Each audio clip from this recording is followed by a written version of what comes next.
Now you said Dre showed you how to DJ. Did he also turn you on to production?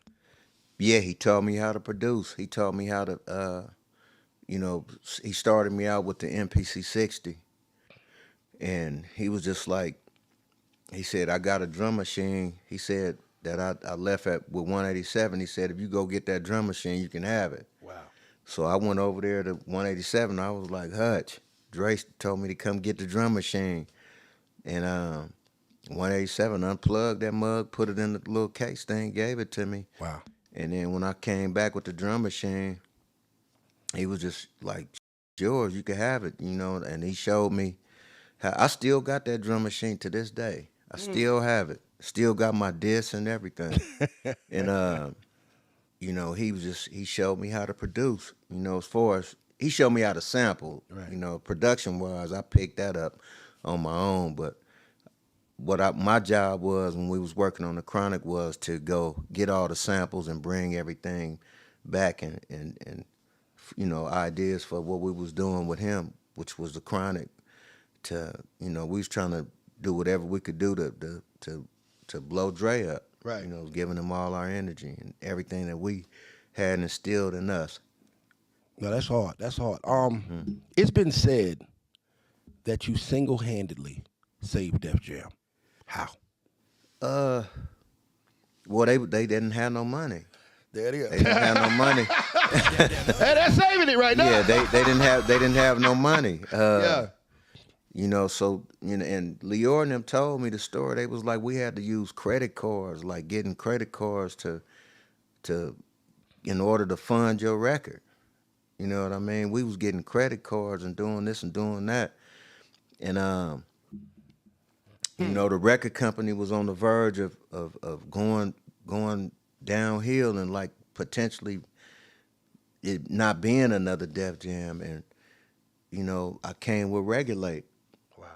And on the Above the Rim soundtrack, Yes, sir. that was like a whole different sound, a whole piece of music, but they didn't really understand it in the beginning. Well, Def Jam did. Def Jam was, East Coast. It was Yeah. it was the whole, it was New York, you know what I'm saying? Yeah. Here you come with Yeah. G-Funk, it just, that was something that never had hit Def Jam before. Yeah, yeah, yeah. And, I mean, they told me straight up, all the success that came in from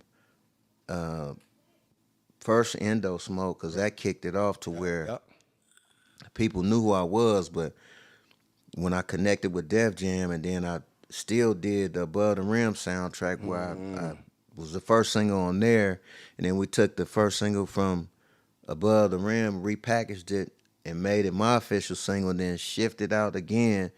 And then this selling 4 million records over here, and then this selling 4 million records after that. It was pretty big, and it saved the company, And I was looking at the posters, not the posters, but the billboard, the whiteboard in the office in New York, and I'm like 100 million. I was like, God damn. yeah. Where's my shit? Yeah, where my cut at, bro? Yeah.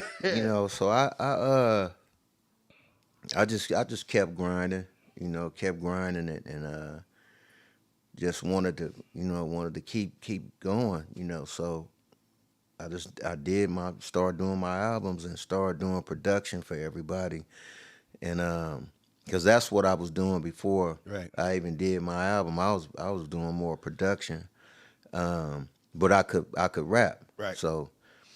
But I love production too, so I was just trying to do whatever I could do to help, with Dre, help with Mr. Grimm, help with Snoop, help with everybody I knew that was in the music, whatever I could do to try to, to make them successful. No, for sure. Mm-hmm.